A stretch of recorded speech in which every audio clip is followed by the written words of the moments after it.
Well, the Houston Astros are on a new streak. They scored first for a third straight game, and the rumors are swirling as the trade deadline nears. Let's get into it right now.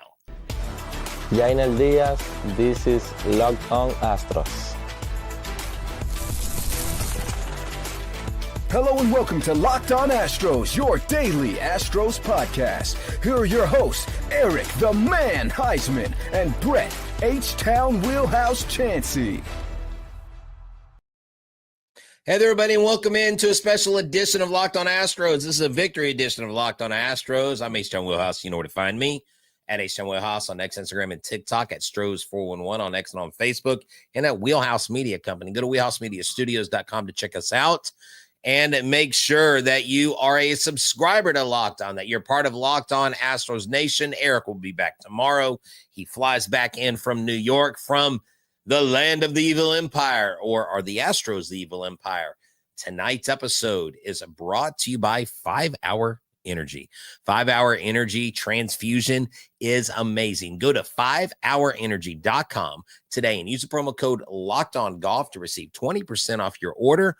Only valid through September 30th. Order transfusion flavored 5 Hour Energy shots today. Well, as if we didn't need any more energy in the room, the rumors continue to fly, and we will get to that here in a second. But the Houston Astros had a great end to what started out to be an abysmal home series. We'll talk about the Astros scoring first and how they did it off the bats of Yiner and Altuve. And then we'll get into the trade talk, the various rumors that are going on around there. It is definitely a great time to be an Astros fan. It's a scary time if you're a player, because you don't know if your number is going to be called to hit the road, Jack, because we're bringing in somebody new. But I'll get to that in a second. I talked about reunions. There might be, there might not. So today's game, the Houston Astros took care of the Nationals as they should. The Nationals have not been good this year. Their bullpen is actually the worst bullpen in all of Major League Baseball. So the fact that they won 9-1 tells you all you need to know. The Astros came out hot today, scoring a run in the first inning. Their third straight game with scoring first. That's a streak that I like to get behind. They scored 4 in the first 2 innings, and they dropped a 5 spot in the 6th to pour on 10 hits with 9 runs. That's great production. Gusto got the win, 7-4 now on the season. So let's talk about those who hit well today. I was looking at this lineup. Altuve, 4 for 4. You know what? He didn't get that 5th hit. He didn't get that 5th at bat. Altuve is still chasing the 5 ABs. That's right. Yiner Diaz, 2 hits in 4 at bats today, 3 RBI. Why? Because of another home run. So it's like Yiner Diaz is saying, hey, guys, I don't want to be traded. I want to stay right here. Doobie got in the mix, 1 for 3. Cooper Hummel got in the mix with the home run. You saw he pointed the dugout. He was pumped. He was like, I hear that crap they're talking about me online. Actually, those guys probably don't listen. They probably don't care. Zach Short got in the mix, scored 2 runs, 1 for 3, and got a walk. So, look, not a bad output today. 2 for 6 with runners in scoring position, only 3 left on base. So the Houston Astros did good today, and we've got to give flowers to Ryan Gusto. 6 innings, 5 Ks, only 1 walk and 1 run, 4 hits. That will work. That will walk, mama. I tell you, I love when Ryan Gusto gets out there and does his thing. Hector Neris only had 1 walk, had a strikeout, did give up a hit. You had Stephen O'Kurt with 2 strikeouts and a clean inning. You had Contreras with 2 walks and a K, but didn't give any runs up. To wrap things up, 9 Ks overall for the Houston Astros pitchers, 4 walks. You'd like to see that less, but hey, 4 is better than 10, and 4 is better than 9 or even 8 walks. So that was great. He did look much better today. And look, as much as people have been down on guys like Gusto, guys like Gordon when they foul up, or McCullers, look, until the guys get back in there, until our pitchers come back and they're actually throwing for us, Arrighetti, Garcia, Javier, JP France, whenever it is they come back, until they come back, we need our guys to step up. But not only the pitchers, the hitters have got to step up, because we've seen where the offense has taken a little bit of a dip. Now, Yiner Diaz is someone I want to talk about here in a second, but scoring first is so important. Scoring first puts you in a different mindset. Scoring first puts your pitcher in a different mindset. It changes the game plan. It changes how you attack people in the box. So if your pitcher's got his stuff going and you know they've got certain guys in the lineup that hit certain ways, it affects your lineup. And I want to talk on that because we didn't really hit on that last night. The Framber Valdez expressing frustration at the defensive alignment. And there's been some people complain about the alignment. I love the people when I get into a conversation about baseball, they always have already figured out the problem. So like the alignment. And you start talking to someone about baseball who knows baseball. And I'm not picking on any one particular person, but this type of person. The moment you start talking about the problem, they're like, oh, you know what? I've been looking at their alignment for like a month now, and I've always had a problem with it. I've always wondered. I've just never said it. I've always wondered, are the Astros lining up right? Who's telling them where to line up? I don't know how you say something like that. This data and analytics department, like no other, does their homework. Now, are they sometimes going to be out of position? Of course, they're not going to be perfect. But everybody likes to act like they were an expert. Just like, I want to go back to this. I was under no illusion that Jose Altuve was the best second baseman in the league. But I don't ever remember people talking about, he's really declined. He's like one of the lowest ranked second baseman defensively in the league. I literally heard nobody say that, right? And all of a sudden, Altuve goes to left. Man, I've been saying this for years. I'm like, no, you haven't. You have not been saying that for years. You said that because that's the hot topic.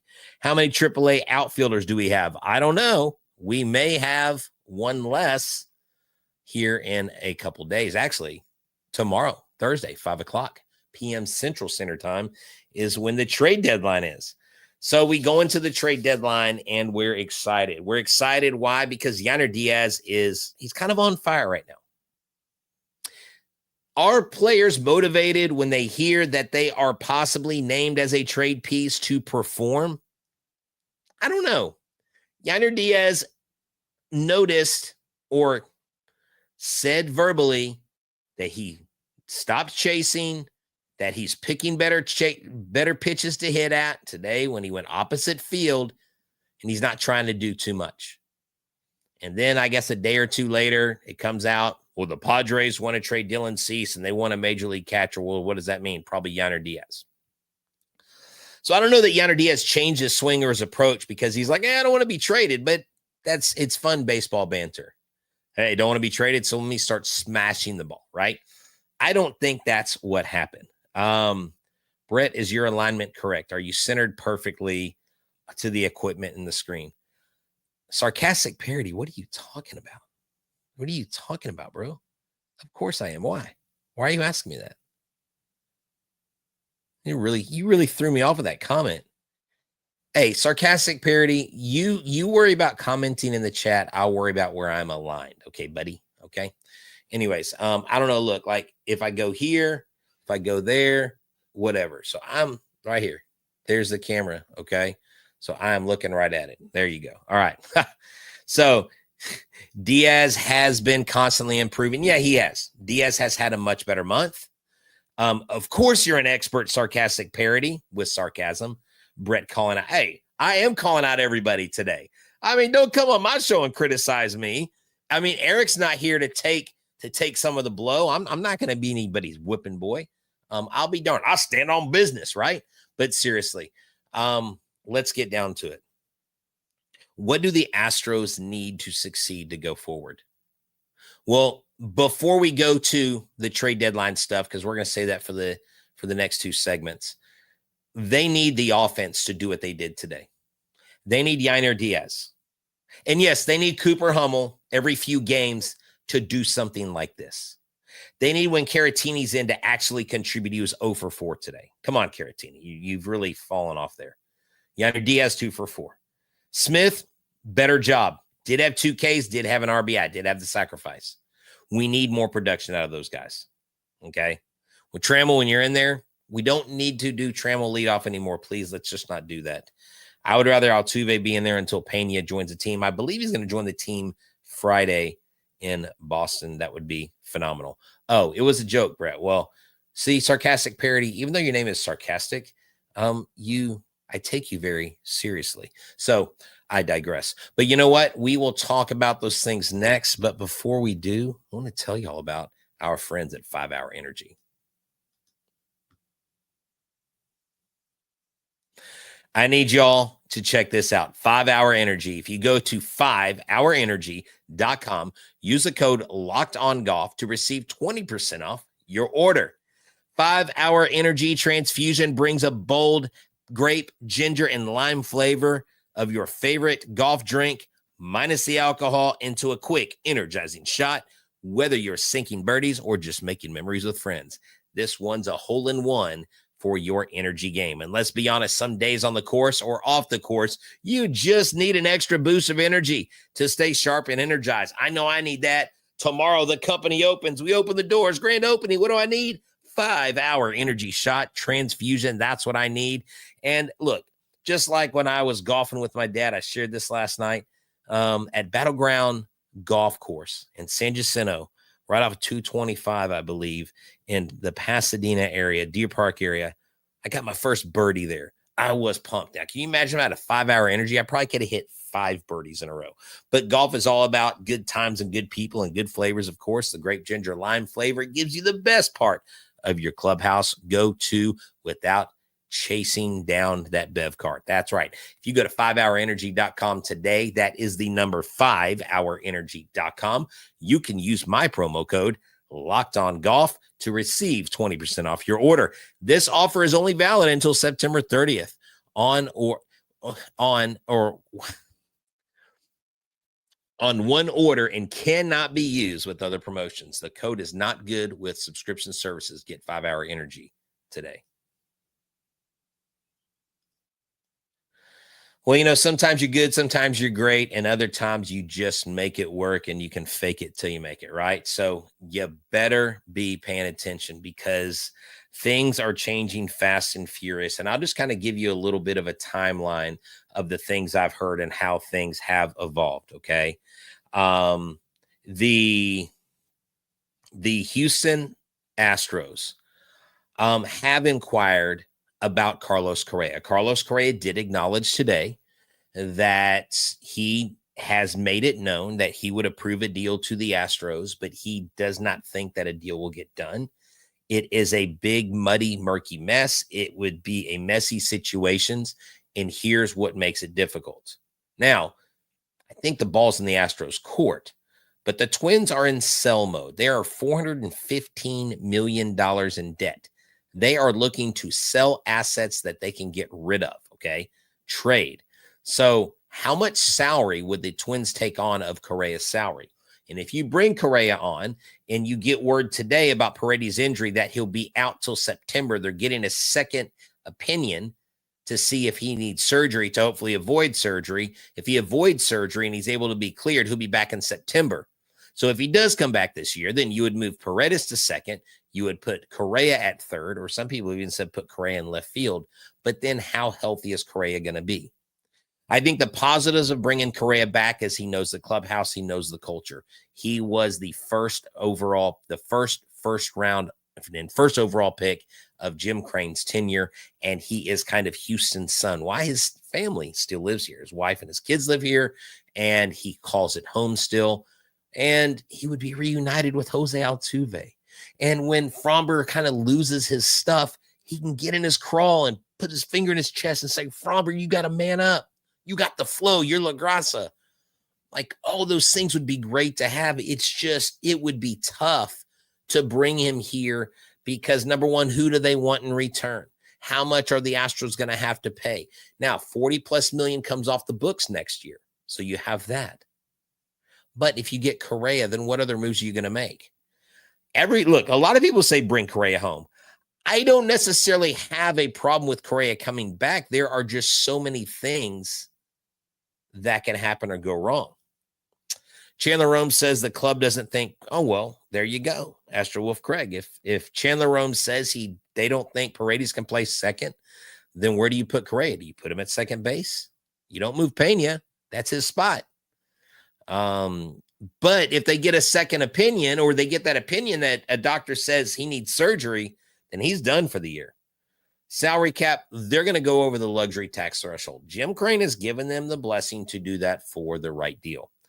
I think the Correa thing only happens if the Astros can wiggle their way out of most of the money, because I know some people say it's a 7-year contract remaining. It's only 3. The last 4 years are vested, and there's some crazy steep statistical ladders that Correa would have to climb. Remember the vesting options whenever Justin Verlander was here.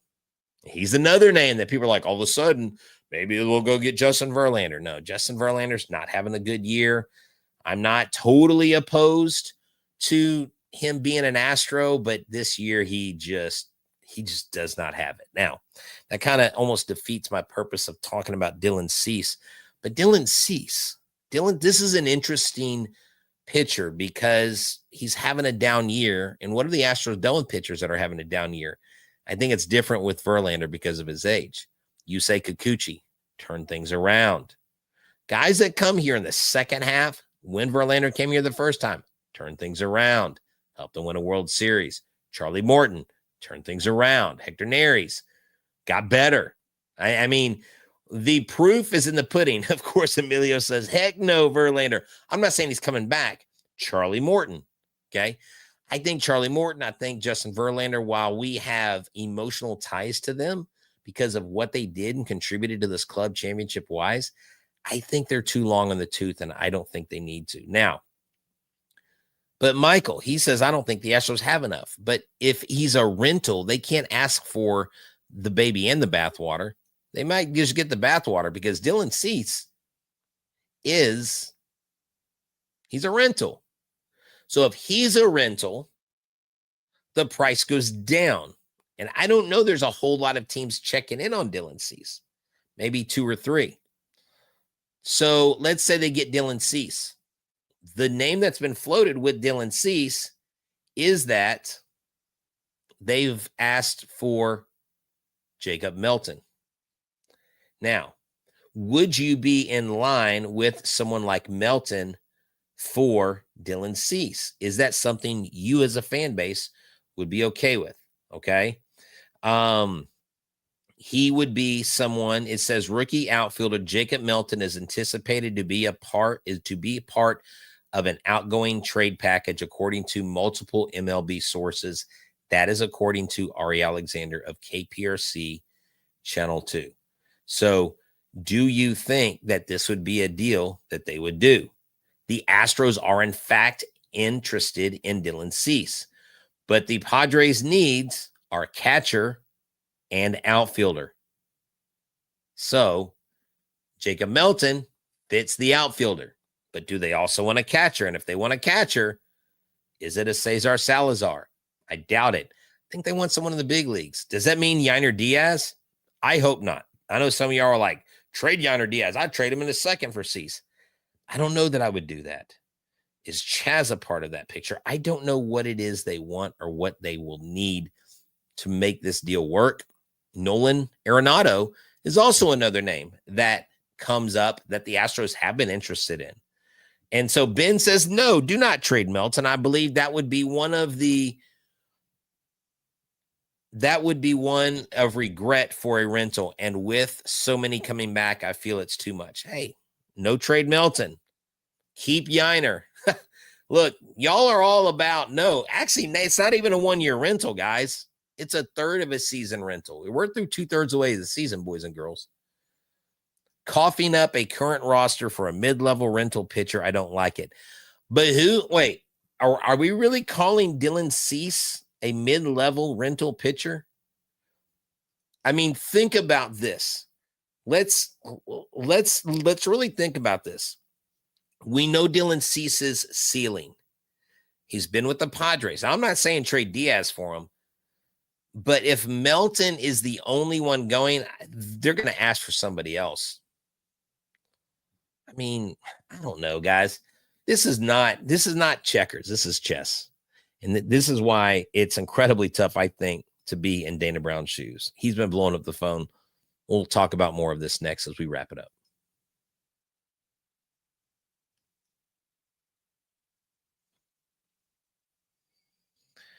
Thank you all for tuning in to Locked On Astros. Make sure you check out the postcast with Michael Connor, myself, and Eric Heisman. Have you on the Locked On Astros podcast that we have for the last 5 to 6 years. We thank y'all so much for tuning in and making us your team every single day. I have been scouring the internet. I've been scouring people that I talk to. I have been scouring what possibilities there may be out there. I just really don't know. There's also guys like Brett Beatty. There's McNeil out there. There's different guys on the Mets. Willie Castro is a name that I think a lot of people like. Lopez is out there as a pitcher. So there are so many different things that are going on. I like the name Willie Castro. I like Yiner Diaz. I think those two guys make sense for the Astros. I think they would be in the Astros purview when it comes to versatility, when it comes to talent, and when it comes to who they are on and off the field. So right now, actually about an hour ago, John Heyman actually tweeted, which he's actually blocked me. It's pretty funny. He's the most famous person that's blocked me. That's what Grok told me. The Mariners and Astros are among teams in on versatile infielder Willie Castro. See, Willie Castro from the Twins makes a lot of sense. Nolan Arenado makes more sense than Correa, but neither one of those guys have the things that I feel like Correa can bring. But then again, I think it's a tangled web. It's a tangled web. I don't know if y'all know this, but tonight, Jeremy Pena hit a home run in Sugarland. And Sugarland, I mean, it's not the mountains, but dang, he hit it left center. It looked good. Good job. Last night he got plunked. Third at bat. But Jeremy Pena looks like he is getting back to full strength. And I believe, as far as I've heard, he should be joining the team when they get to Boston. What are your thoughts on Andrew Benintendi trade? See, Andrew Benintendi, I have not followed a single at-bat of Andrew Benintendi this season. And so right now he's batting .236 with 13 home runs, 42 RBI, and 41 runs with the White Sox. I don't know. He's a left-handed bat, OPS plus of 105. So it's not this. I mean, it's not under 100. His OPS is 743. Again, 236 batting average. His last 5 games, he has 4 hits. I mean, he's okay. He's a veteran. He's played for multiple teams. He could be good. Could he be good here? But all this being said, it's who can the Astros get? I mean, I don't know Benintendi's price tag. In other words, his value on the trade market.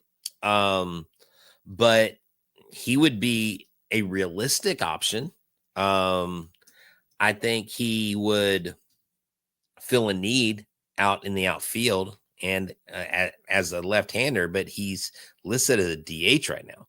He does have 2 more years on his contract, and the problem is he's getting paid $32 million over the next 2 seasons. Is Andrew Benintendi worth $32 million to you for the next 2 seasons? So I guess he's not as affordable as I thought he was. I hadn't seen his contract. So look, y'all keep mentioning Bauer. Let me tell you why Bauer is not in Major League Baseball.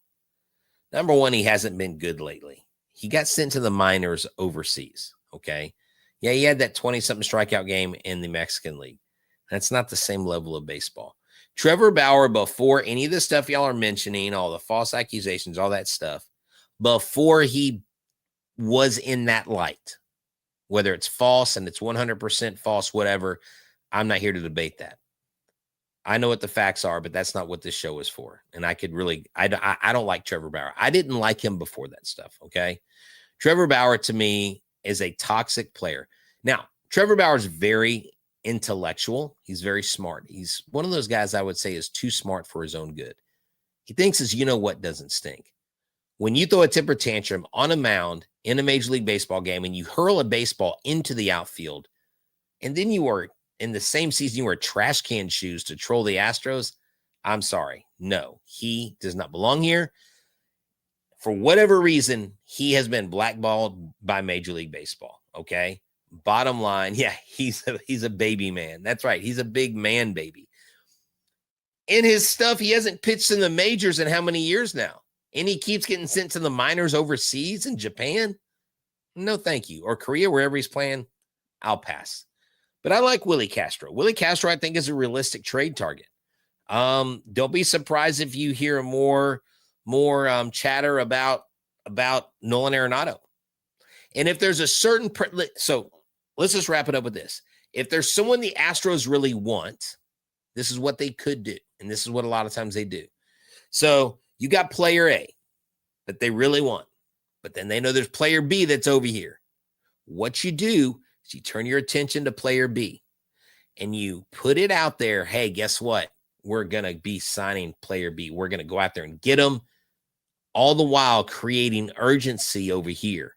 So then this person that you really want starts going, hey, don't forget about me. Don't forget about me. What about me? And you're going hard after this other person.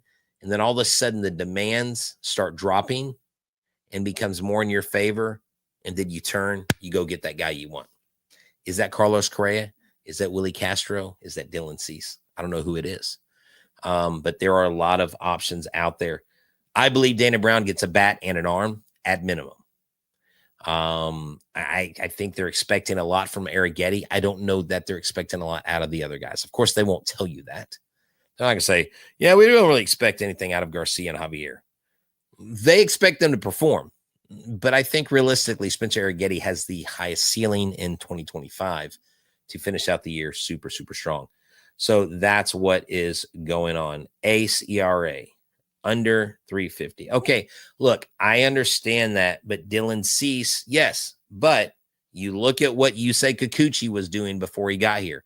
Look at what when Justin Verlander came here in 2017, and I'm not saying Cease and Verlander are the same person, but when you see what he did, and of course he was different. I mean, we had at least one other pitching coach other than the guys we have now.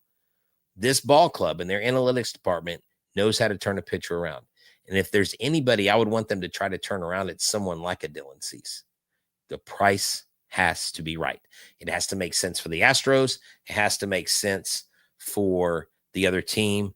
No, yeah, he does have a thing for JV. Jim and his wife are very fond of the Verlanders. I've actually talked to the Cranes about that.